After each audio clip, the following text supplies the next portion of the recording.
மாதமட்டி ரங்கராஜுடைய மனைவி ஸ்ருதி அவருக்கு வக்கீலாக பல விஷயங்களை ஜாய் கிறிசல்டாவுக்கு எதிராக திரட்டி முன் வச்சுட்டு வராங்க. அதுவும் ஜாய் கிறிசல்டா மறைத்த பல உண்மைகளை அவங்க வெளிப்படுத்திட்டு வராங்க. அந்த விஷயம்தான் இப்ப பேசும் பொருளா இருக்கு. அப்படி ஸ்ருதி திரட்டிய ஆதாரம் என்ன, உண்மையில என்ன நடந்தது என்பது குறித்து தான் இந்த வீடியோல பார்க்க போறோம். மாதமட்டி ரங்கராஜ் ஜாய் கிறிசல்டாவை திருமணம் செய்து கர்ப்பமாக்கி ஏமாற்றியதா மகளிர் ஆணையத்துல புகார் கொடுத்தாங்க. அந்த விசாரணை அப்போதான் மாதமட்டி அவருடைய மனைவி ஸ்ருதியுடன் வந்திருந்தாரு. அதோட ஸ்ருதி என்னுடைய கணவருக்கு நான் எப்பவுமே பக்கபலமா இருப்பேன்னு ஸ்டேட்மெண்ட் வெளியிட்டாங்க. இன்னொரு பக்கம் ஜாய் கிறிசல்டா மாதவிட்டுடன் இருக்கிற பல போட்டோஸ் அண்ட் வீடியோஸை வெளியிட்டாங்க. அண்ட் அதுக்கு எதிராக ஸ்ருதியும் ஜாய் கிறிசல்டா அவங்களுக்கு அனுப்பிய வாட்ஸ்அப் மெசேஜை இன்ஸ்டா பேஜ்ல ஷேர் பண்ணாங்க. அதோட மாதமட்டி எனக்கு வீடு வாங்கி தரணும், அவரு உடனே எனக்கு 10 லட்சம் தரணும்னு ஜாய் மேனிஃபெஸ்டேஷன் பண்ணிட்டு வந்திருக்காங்க.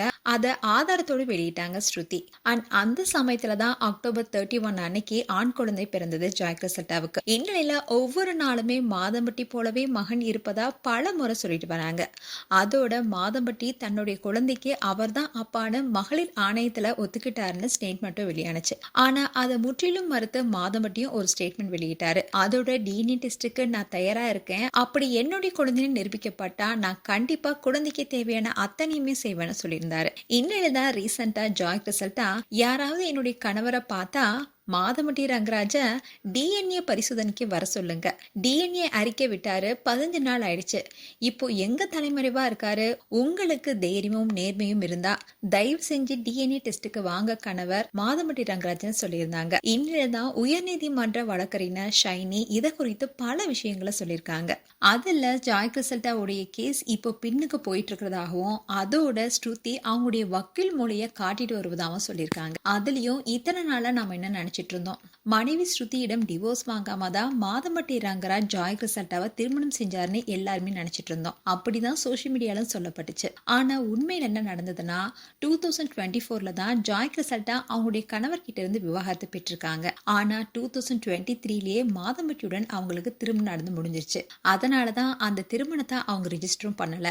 அதே சமயம் ஜாய் கிறிசல்டா என்ன சொல்லியிருந்தாங்கன்னா, திருமணத்துக்கு அப்புறமா நான் 2 முறை கர்ப்பமானதாகவும் அதை ரங்கராஜ் தான் கலைக்க சொன்னதாகவும் சொன்னாங்க.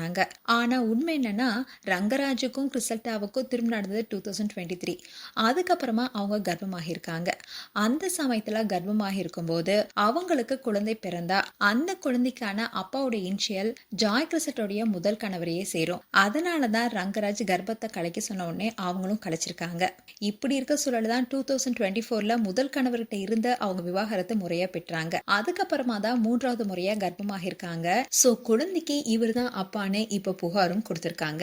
அண்ட் இந்த விஷயத்தை எல்லாமே ஸ்ருதி தான் அவங்களுடைய வக்கீல் மொழியை பயன்படுத்தி இப்போ எல்லா விஷயத்தையுமே வெளிக்கொண்டுட்டு வந்துட்டு இருக்காங்க. அது மட்டும் இல்லாம ஜாய் கிறிசல்டாவோட கதை எப்படின்னா, அரசனை நம்பி புருஷனை கைவிட்ட கதை தான். அதாவது ரங்கராஜ நம்பி தன்னுடைய முதல் கணவர் கிட்ட இருந்து விவாகரத்தை பெற்றுட்டாங்க. இப்போ ரங்கராஜுடைய ஆதரவும் இல்லாம தனிமரமா நிக்கிறாங்க. அதுவும் கை குழந்தையோட இப்ப இருக்காங்க. அண்ட் அவங்க ரங்கராஜுடன் சேர்ந்து வாழ்ந்துட்டு இருக்கும்போது ஆடம்பர வாழ்க்கையை வாழ்ந்திருக்காங்க. அதனால பல கடன்களும் வாங்கியிருக்காங்க. அதனால சொகுசு கார், அதிக விலை கொண்ட வாடகை வீடுன்னு வசதியா வாழ்ந்திருக்காங்க. இப்போ அவங்களால இந்த கடன் எல்லாமே கட்ட முடியல. அதன் காரணமா தான் இப்ப ரங்கராஜ் கிட்ட இருந்து பணத்தையும் எதிர்பார்த்துட்டு இருக்காங்க.